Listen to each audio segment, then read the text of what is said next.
a double kill back from Nisqy. The Mad Lions roar to life. I think we can expect for sure a bloodbath. It's gonna be a lot of fighting for sure. We're a better team and we also have better players, but we should never underestimate them. Bọn mình rất là tự tin khi đối đầu với Mad Lions. Trận đấu của chúa tể Sơn Lâm và Châu Điên sẽ Saigon Buffalo know how to fight. If I play against BJ to my standards, yeah, I'm gonna come out hiding this matchup. người chơi rừng của Mad Lions Eroya, anh ta cũng đánh khá là hay và cũng mắc ít lỗi, nhưng ở trong trận đấu này mình sẽ cẩn thận hơn về chừng của anh ta. Châu Điên sẽ hút chúa tể Sơn Lâm thế nào là biết mùi của Châu Điên.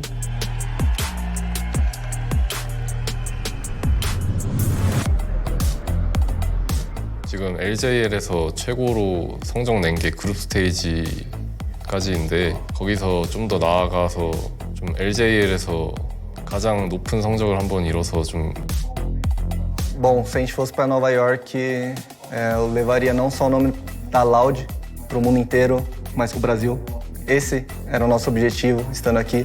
Underneath the Nexus turret, underneath the Nexus, Loud take down DFM. 정말 저희 그 LJL에서 팬분들이 DFM이 LJL의 그 고점, 그 가장 높은 곳을 한번 찍어보는 그걸 기대하고 이렇게 봐주시는 게 정말 몸으로 느껴지는데 그 기대에 정말 보답하고 싶고 기대 많이 해주십시오. Então, da FM, já derrotamos vocês uma vez. Estão prontos para a próxima?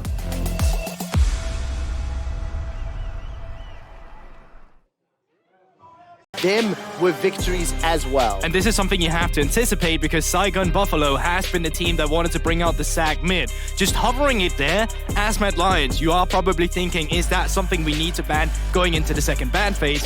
And then interestingly as well, they have decided to opt in for the Morgana rather than the locks that we've seen so often. Now Morgana, of course, enables you with a black shield. That means you have to ban the Karma, because not only does Karma contest the push on a Caitlyn, she also takes away the black shield with a Mantra Q. So Enchantress actually does fairly well into Morgana because you mess with that black shield. Oh, man, nicely done. Let's see, where do you, Kaiser and Unforgiven want to take this bottom lane? That is what we're waiting to see in Phase 2.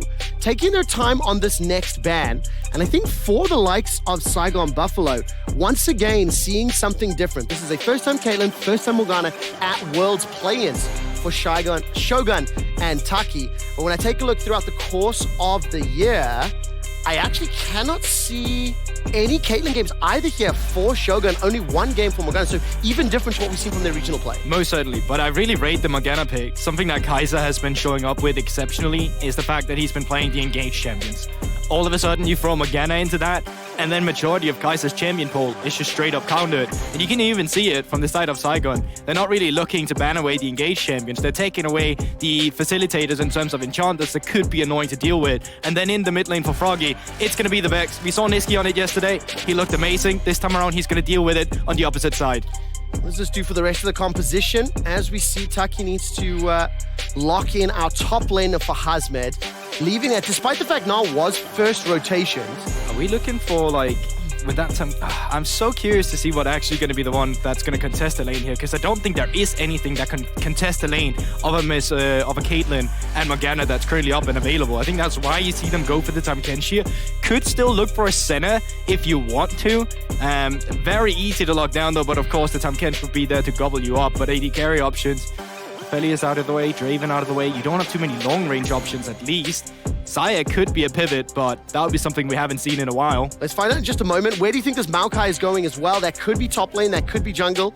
We'll find out in just a moment. It'll be the Jinx locked in for Unforgiven. So, for a little bit more scaling, get that reset, movement speed. Hecarim and Jinx run at you. And Saigon Buffalo one last pick. Yeah, actually Siva could have been a good pivot there as well, but Jinx as well with long range, some hyper carry to play for in the late game. So far, you don't have too much lockdown outside of the Maokai, but of course Tamkench is there to be that cleansing effect. If you lock in the Gwen, that's great for side lane pressure. That's still, of course, good in a team fight, but it doesn't really help with locking down the Jinx. So lack of engage, most of it has to come through from the all-in that we'll currently see with Saigon Buffalo. From inside of Mad Lions, you have all-in potential, but also disengage, of course, with the Tam Kench. But one thing is for certain, it's going to be very bot-heavy focus from inside of Saigon in the early game. Well, that's not a surprise. If there were a statement that you were to say, that would not catch me off guard. Saigon Buffalo playing around Shogun and Tucky? No way. These are two players that this entire year have stolen the hearts and the laughter of everyone around the world. They did it at MSI and they've done it here at Worlds. They get down, they want to fight, and they want to scrap. This is the broadcast where we make the bold statement. That's it. As you can tell. That's what I like here as to well. see and hear. I'll give you another one. Mad Lions. Usually it's about that mid jungle. I know. Bold to assume, but statement. I know. Will have to come through. Now the question is, how do don't forget that Froggy is playing a supportive role. Taki and Shogun this time round, they've been bullied backwards. Level 2 for Unforgiven and Kaiser, they take advantage of it immediately. Yeah, great stuff from Unforgiven on Kaiser. Kaiser specifically, because as soon as the Dark Binding was down, he knew he could get aggressive despite being melee. Now, Armwood pushes in early. Hazmed, snip, snip, snip. Ghosts up, chases forward. Hyper proc for Armwood, 150 HP, continuing to get away. Underneath the tower, Hazmed stays just out of range. To the lane and force Unforgiven away, especially when he sees Yo-Yo up here. Devastating charges available. Froggy flashes over the wall. Yoya's going to be happy with that. He can still go for here. Top lane, Hazmed had rather, now it's pushing in. Had a slow push before earlier, and he did not have the ghost, which of course could be a point of attack for Yoya. The second one is in the mid lane where Froggy no longer have the flash. So for Yoya, getting that level 6 would be crucial. Jumps in here though. Alright, devastating charges unavailable. Knocked back onto Hazmed. Remember, no ghost, no flash. Locked inside the minion wave. First blood! Mad Lions. Not done yet though. As a target in the bottom lane for Kaiser. So many kills available to him, and BJ won't be able to do more. But that given was low. There's no engage just yet. Froggy now getting jumped on, smacked by the chains. Here comes Yoya. No 6 for B&J, remember. Devastating charge into the wall. Onslaught of Shadows causes the fear. Froggy's below 200. He's about to go down. The shield keeps him alive for a few seconds longer. Not enough to save his life. Dragon has been enlisted to help out the Saigon Buffalo. And it's caught the snap trap. Holds Kaiser in place. Unforgiven was not in a position to follow up, so man advantage was in favor of Saigon. But either way, you take those kills and you get out. Very nicely done. Armor once again under some threat. Flashes available to him. Needlework and snip, snip, snip from Hazmed. He's dropped the ghost, flashed away from Armored, now below 200. Underneath the tower, and Hazmed will once again fail to complete the kill. Armored's up 15 CS and stepping back into the way. Yeah, but definitely not clean from Armored either. Missing the boomerang in that exchange, trying to get up the Nabar just so he can survive a potential dive. But once again, bot lane still under attack. Cleanse forced to come out from Unforgiven too. Oh, look at the flame chompers up in the top lane. Hazmed now trying to trade back and forth. The boulder toss, the auto! Armored! He turned that around, adding pink gnaw to his champion. Just scavenging towards the bot side. Oh man, whenever there's prey left in the fields of the savannah from Lions, the vultures do come to pick at it. But I will say, the fact that Mad Lions were able to secure the Herald, I don't want to defend the fact that this tower's under pressure. Of course it is. Ninja spent a lot of time. Shogun is now under threat. Nature's Grasp comes up. Flame Chompers locks down the tree. Yoya's got the Shadows of Onslaught available. Nisqy's also hijacked himself. That Nature's Grasp. Do they pull the trigger? The trees are rolling. Neon trees flying forward. 1, 2 players rooted. The Mad Lions will not chase further. They've defended the tower. They secured and BJ, and he was about to ping on Mega Gnaw here. Level 10 to level 10. Froggy's making his way up. Actually, so many buffaloes are. The herd is arriving, and the Predator has become the prey. Armored gets needled work down. He's chucked out the boulders, walloping and crunching, and the first kill for Buffalo secured onto Armored. Yeah, and Armored finally gets... Nature's Grasp was hijacked away. Both of these teams showing a level of restraint that is frankly shocking to me at this point in time. Yeah, but they also just still have the setup. You can see here Riftail has been started out. Armored is still on the back end of that if he wants to flank. No flash available, but Saigon Buffalo, what are you committing to a place here? We're going to find out. Riftail's just about to get secured. The hijacked Nature's Grasp is thrown down. BJ's locked in place. He fires out one of his own and everybody lines up. Mega Gnaw will whip, and the unstoppable Onslaught will at least slow people down. Rocket after rocket. Unforgiven's looking to get excited. Zap won't find its target. The Boomerang does, and Mad Lions, they get the Herald, they get a kill, and they get out. Yeah, and Drake spawns up in 20 seconds as well. You can go for reset timers here and be ready to contest the next objective. Is that what you're looking for? Sylas ultimate has a really low cooldown. You can't take the Maokai ultimate, but you can still look for the Morgana instead. And Saigon, they just become so split. 2 members are trying to deal with Armored on the back end. Only 1 member can get the Black Shield. So as BJ's just kind of stand there to get a taste of his own medicine, well, that sap magic doesn't really taste as good as he thought it was going to do as he just gets taken down. Man, for Mad Lions, such a controlled passage of play the last few minutes. Very, very happy face. Back end of their group stage. Starting strong, starting clean. A 5-man stack here from the Mad Lions, plus the Rift Herald. Teleport is being channeled, and Hazmed's making his way. He's held on to that cooldown. Once again, that hijack Maokai ult is thrown down. Nisqy needs to be careful of the snap trap. Sidesteps at Alyoya's devastating charge is lined up. And just the threat alone, the zone control, allows Mad to pick up that tower with the use of the Rift. I mean, the Maokai ultimate is so broken. Yes. The problem that Saigon is facing right now is that it's more broken on Nisqy than it is on BJ.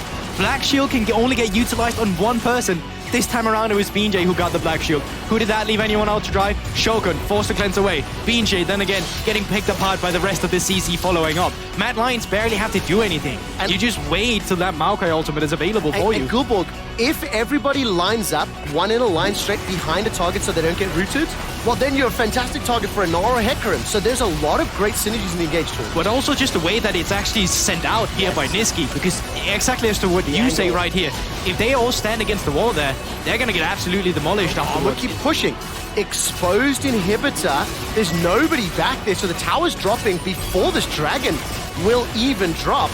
Mad Lions will steal the red buff away, and now that is an open inhibitor for Mad Lions. And just like I said with Mad Lions, that, you know, Saigon Buffalo don't have to be worried about them picking up the Drakes because it's not going to do too much. Well, it's the exact same thing. This Ocean Drake isolated in terms of playing against the composition of Mad Lions right now, it's useless. It doesn't do anything. So Mad Lions, they'll happily get 2 turrets for themselves, open up a pathway to the topside inhibitor, and get control around the Baron area. Starting up the Baron here might be a little over-aggressive, but so far it's working out for them, and Saigon, they're not actually checking. There's no movement yet. Taki finally stepping forward. Stepping will reveal 4,000, 3,000, 2,000. Dark Binding's not going to be enough, and Mad Lions just sneak away the Baron, especially with that Baron-empowered minions.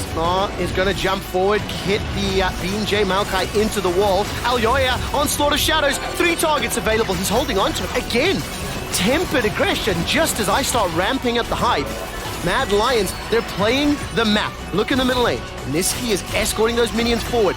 Focus Saigon Buffalo down. Chunk them out. Take the objectives. You win the game through killing the Nexus. You don't need to overchase for fights. And this is what's happening. 2 more towers, Gulborg. Yeah, and even then, Froggy forced to use the flash with Armor just jumping forward. He's really feeling himself in this series, and they're going to continue. Bot lane wave will collapse. Mid lane wave coming up through. Ilyoya's going to back up Nisqy as well at the same time. And once again, Saigon, they're just watching everything around them crumble. Armor's about to go Meganol once more, gets the knockback. There's the chase in from Shadow. The map, the way that Armut and Alyoya, I think, are combining on the initiation, but backed up by Nisqy has been great.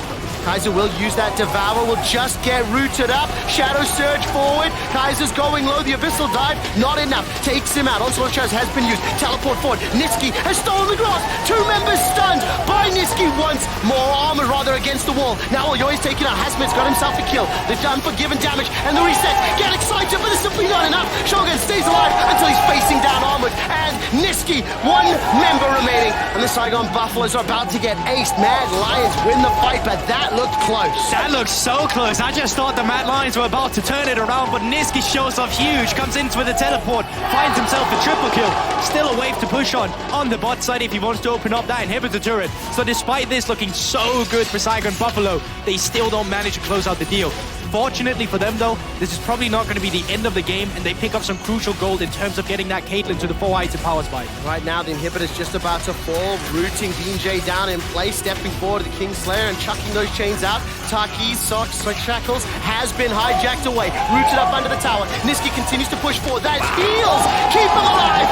But not long enough. It's a 2-for-1 as Armored will look for the second and Soul Shackles. Nature's Grasp has been used exquisitely once again. Available. Nisqy looking to set up the angle as Armored is just using all of his kit in Mininar to take down Hazmed. He's forced away. Nature's Grasp goes out. Nexus turret number 1 will drop. They're traded back and forth. Nisqy's cooldown on his ultimate 50%. Will be able to hijack yet another Boulder Toss tags out Buffalo, and Buffalo are trying to defend, but they are being overwhelmed. Yeah, they most certainly are. You can even see your ultimates getting thrown up, but nothing's connected from the side of Mad Lions, though. They're getting the play in now. Desperation. Husband is going all the way forward with their hallowed miss. Kaiser forced to flash to safety. That's a 1-for-2 trade.